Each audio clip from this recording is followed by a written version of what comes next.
So ngayon naman po ay gagawin natin yung Church Passover celebration natin. Hello, Church. Amen. Ay, napakahalaga po ito eh. Lahat tayo ay interesado sa mga selebrasyon. Di ba? Maraming mga selebrasyon na ating ginagawa.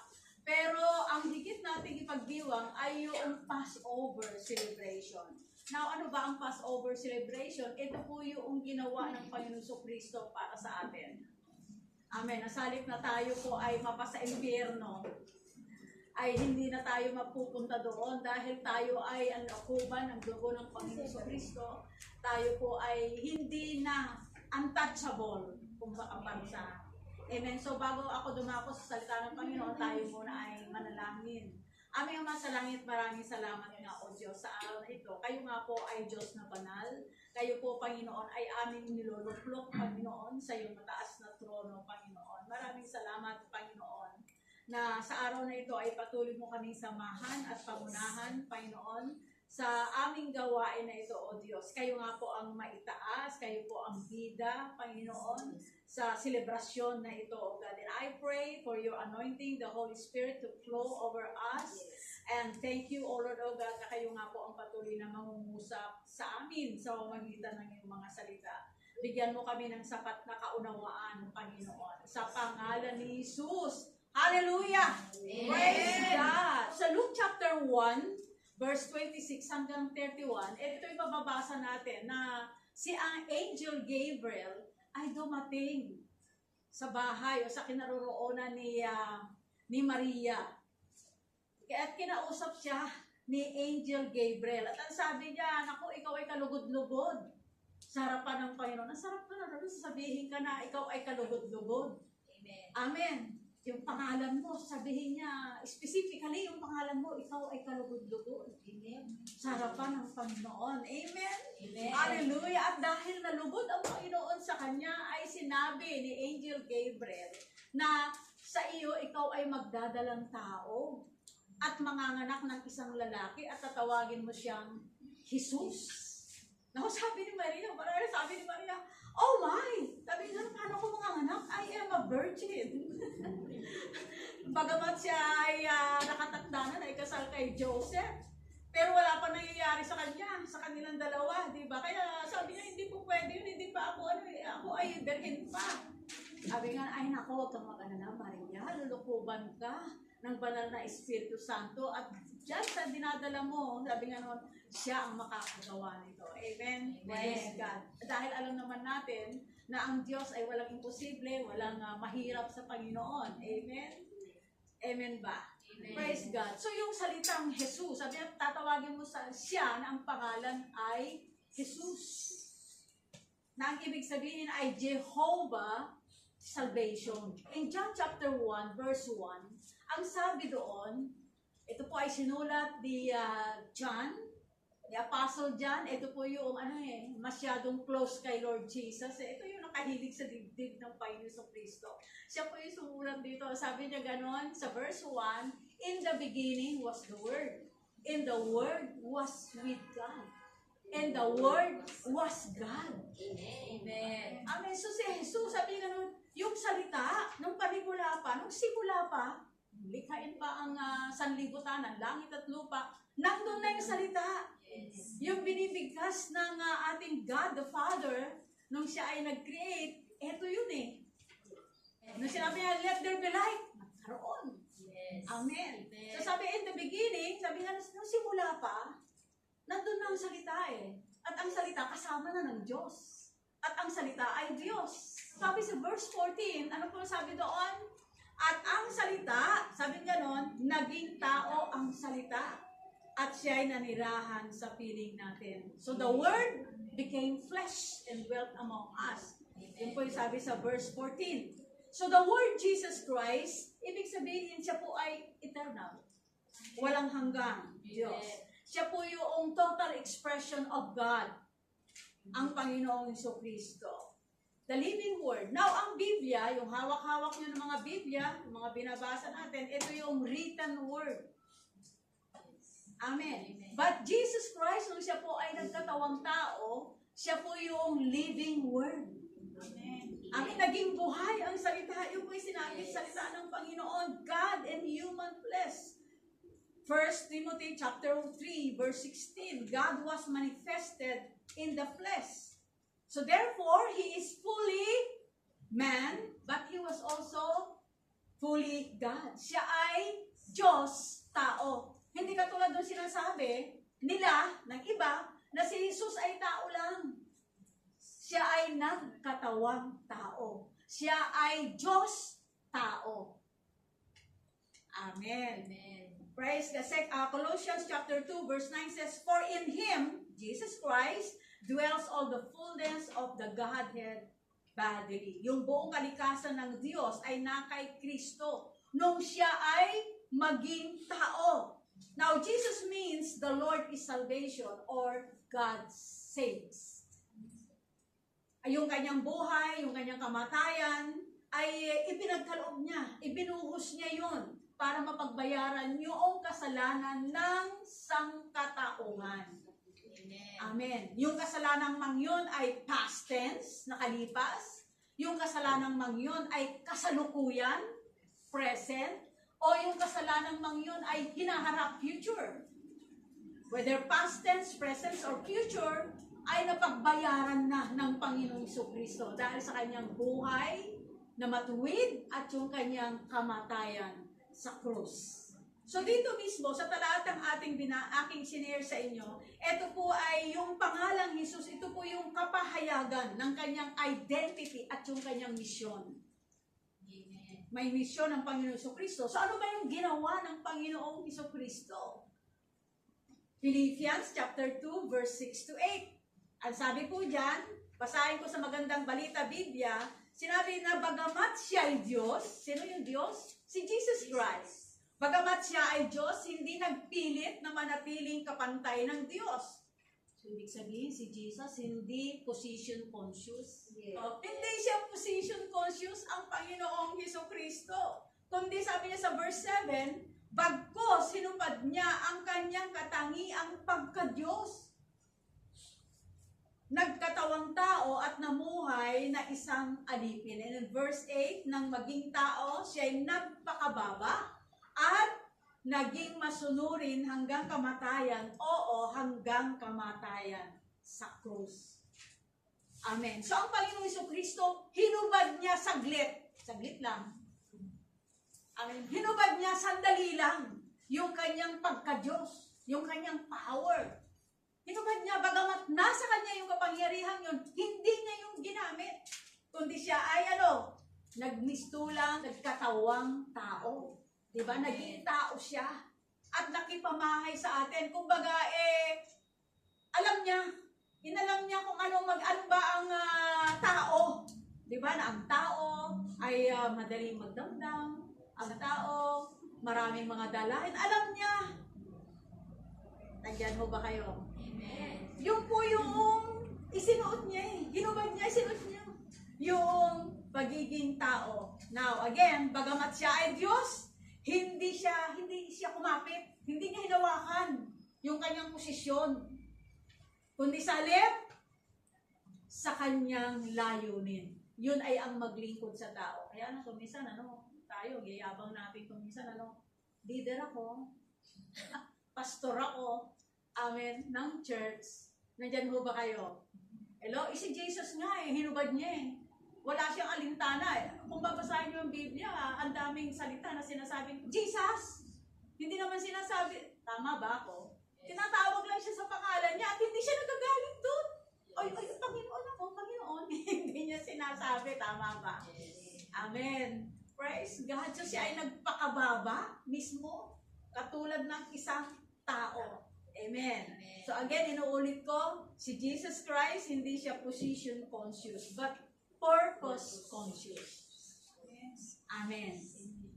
Amen. So dapat ganun din po tayo, maging conscious tayo sa purpose, hindi sa position. Amen. Amen. Hindi ka naman maliligtas sa position Kung Yes.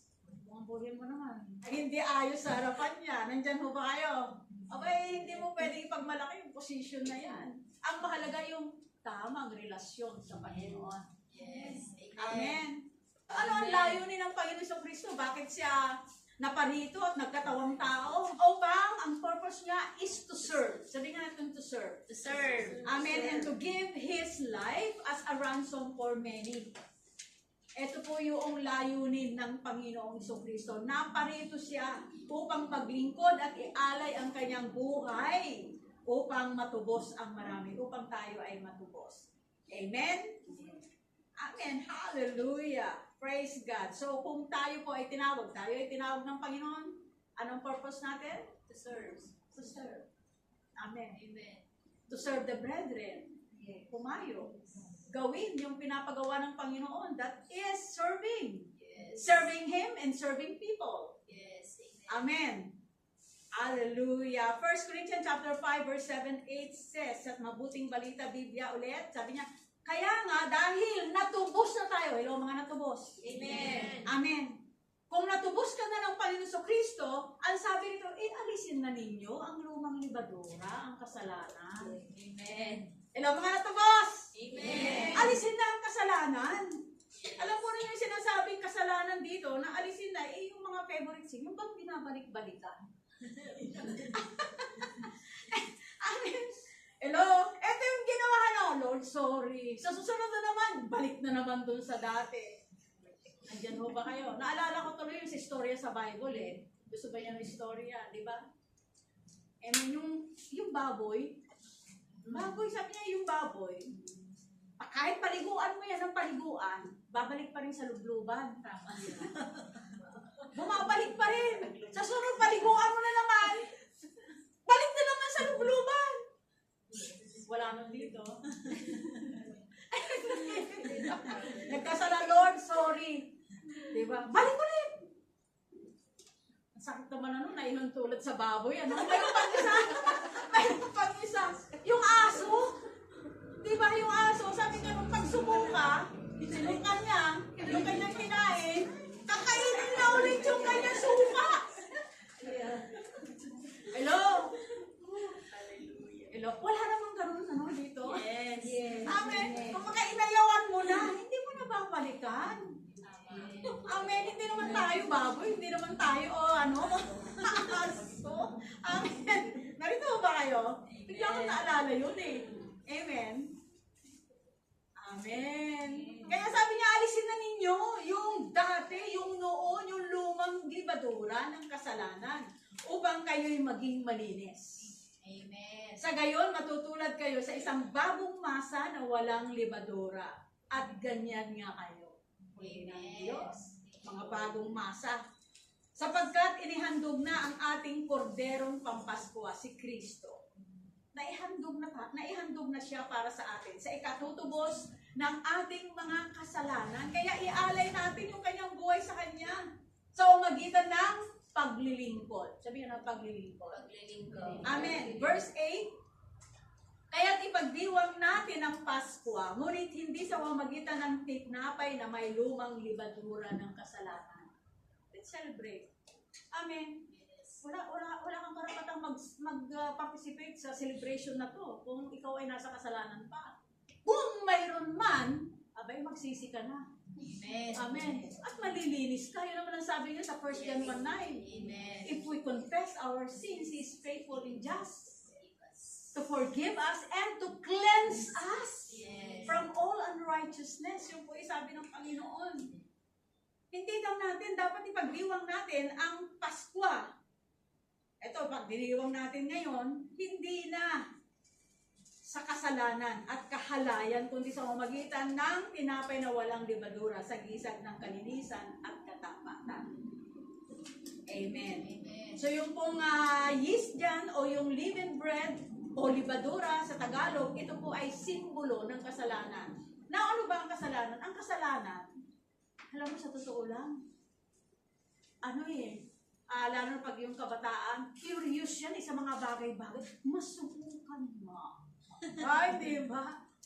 Hello? Masubukan na. Ay, hindi nga alam, nakapasok na siya doon sa kasalanan. Amen. Amen. Hello? Wala pong cute na kasalanan.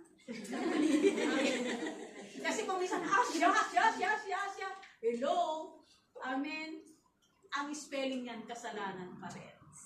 Amen. You know, kung minsan iniisip natin, ang kasalanan ay yung ginagawa lang. Di ba siya, nangangalunya ako, hindi. Chismosa ka naman.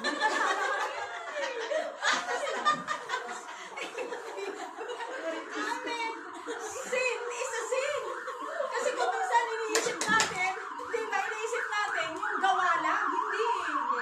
Nagkakasala ka pa rin. Saan? Nagkakasala pa rin tayo saan? Sa bibig natin, yung salita. Di ba, matumba ka sa... Ay, nagkasala ka na nun. Tama. Di ba? Hello? Yes. Amen. Stupid. Nagkasala ka na nun. Eh, sabi sa Biblia, tayo ay hatulan sa bawat salita na namutawi sa ating bibig. Yes. Amen. Ano pa? Saan pa? Sa isip. Yeah. Hindi mo nga sinabi, hindi mo nga ginawa, inisip mo naman. Nagkasala ka. Eh, di ba ano ba sabi sa Biblia? Sa Sermon of the Mount? Pag ang sabi niya ganun ano yun? Tumingin ka lang ng mahalay sa isang babae na may pagnanasa sa puso mo, nangangalunya ka na. Kasalanan na. Hello? Tahimik ang bayan. Amen. So lahat yan ay kasalanan. Nagagawa sa gawa, sa salita, at sa isip. Amen. Praise God. So Christ is our Passover lamb. Siya po yung korderong pampaskuhan natin na isinakripisyo para sa atin. Kasi talaga wala naman tayong kakayanan na natuparin yung kalooban ng Diyos. Amen? Amen. Hello? Yung po sabi yan, wala tayong kakayanan noon. At yung hindi natin kaya, ginampanan ng Panginoon Jesucristo nung siya ay nagkatawang tao. Perfectly. Namuhay siya ng malinis, ng may kabanalan. Amen. Amen. Hallelujah. Praise God. Sabi nga po sa 1 Corinthians chapter 5 verse 7, sabi rito, tayo ay pinaging banal. Wow, bilang mga banal. Amen. Amen. Pinaging banal saan? Sa pamamagitan ng dugo ng Panginoong Jesucristo. Upang yung puot ng Diyos, hindi mo na maranasan. Now, balik tayo sa Old Testament. Sa Old Testament, ang ginagawa ng mga tao ay yearly nag-aalay sila ng kordero. No? At iyon ay pinapatay nila. At ang ginagawa nila, yung dugo nun ay pinapahid nila sa hamba ng kanilang mga bahay. Para sa ganun, yung angel of death ay lalagpasan sila. Yes. Alam niya na Israelita yung nakatira doon. Alam niya na born again yung nakatira doon. Kaya lalagpasan sila ng angel of death because of the blood of Jesus Christ. Hindi tayo, hello mga born again. Yes. Amen. Lalagpasan ka rin noon. Amen. The angel of death. Amen. Dahil kay Kristo Jesus, nung tinanggap mo siya, amen, bilang Panginoon at tagapagligtas ng iyong buhay. Amen. At dahil si Kristo yung ating Passover lamb, na inihandog na, past tense yun, na inihandog niya para pagbayaran ang ating mga kasalanan. Amen. Amen. Lahat ng tagasunod ni Jesus, lahat ng nagtitiwala kay Jesus, huwag nang mamuhay bilang isang alipin ng kasalanan. Amen. Hello. Amen. Huwag nang mamuhay. Umalis na doon. Amen. Kasi sabi nga sa salita ng Panginoon, for the wages of sin is death. Hindi lang kamatayang physical yun, kamatayang spiritual yun. Yes. Amen? Amen. Hello. Kaya iwanan na, huwag na. Sabi nga natin, huwag na. Huwag nang paalipin muli. Amen.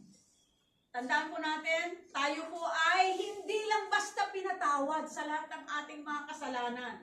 Tayo ay pinalaya mula sa kasalanan. Yes. Malaya na tayo. Malaya ka na. Bawat isa sa atin. Amen. At malayang makapamuhay ng bagong buhay kay Kristo Jesus.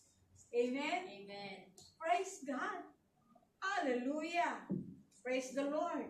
Now, ang Panginoon Jesucristo na siya ay napunta rito, at siya ay naging Passover sacrifice para sa atin. Ang sabi po dyan, panghabang panahon. Panghabang panahon, once and for all, ginawa ng Panginoon Jesucristo, hindi katulad ng mga Israelita noon. Every Every year, nag-aalay sila para matakpan lang yung kanilang kasalanan. Pero ang ginawa ng Panginoong Jesucristo, once and for all, minsan ang paghahandog lamang ng kanyang sarili at iyon ay sapat na. Amen. So ang dugo ng Panginoong Jesucristo, siya ang tumakip. Ito yung tumakip sa atin. Ang dugo ng Panginoong Jesucristo. Kaya pag tinitingnan ka, tayo, ng Diyos Ama natin, hindi yung talagang ikaw ang nakikita niya. Ang nakikita niya ay yung dugo ng Panginoong Jesucristo na siyang tumakip sa atin. Amen. Hello? Hindi dahil sa sarili mong katwiran. Hindi dahil sa kabutihan mo. Kundi dahil sa dugo ng Panginoong Jesucristo na siyang nagtakip sa iyo, naglinis sa iyo, sa atin. Amen. Amen po ba?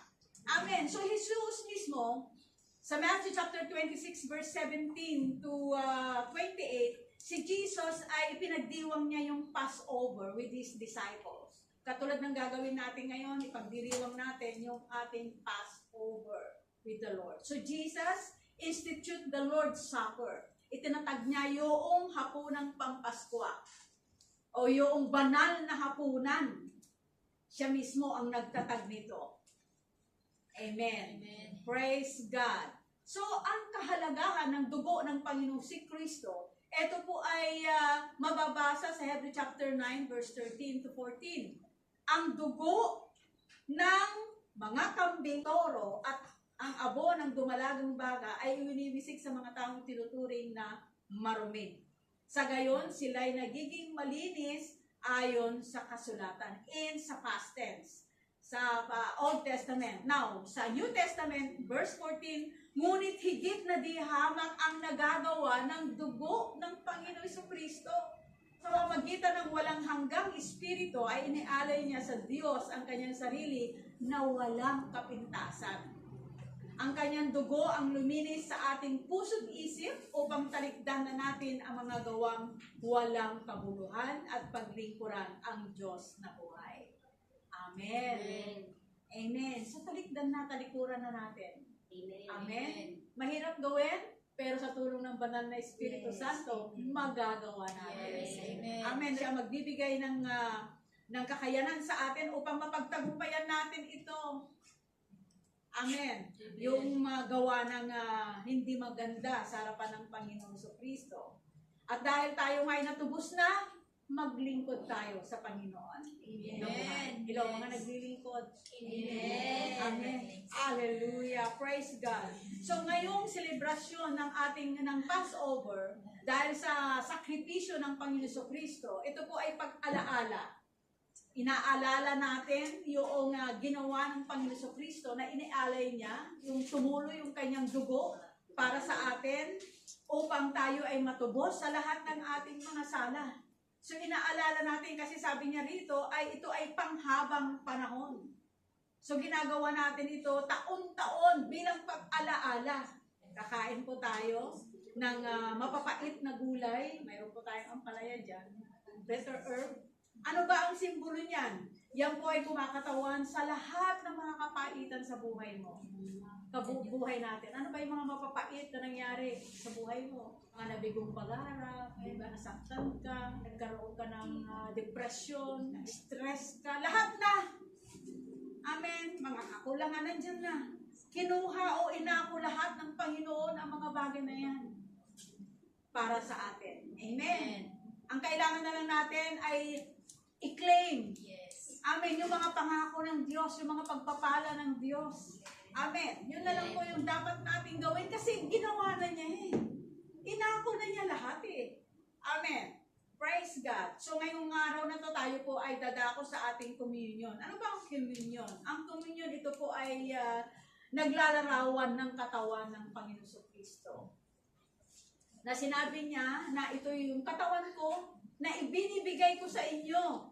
At yung saro, the blood of the cup, of the yung saro ay ibinibigay ko para sa ipapatawad ng inyong mga kasalanan. Amen. So the bread and the wine, ito po ay simbolo upang alalahanin natin ang katubusang ginawa ng Panginoong Jesucristo. Amen. Hindi lang tayo basta kukuha dyan at kakain. Amen. Be thankful to the Lord sa bagay na ginawa Amen. sa atin.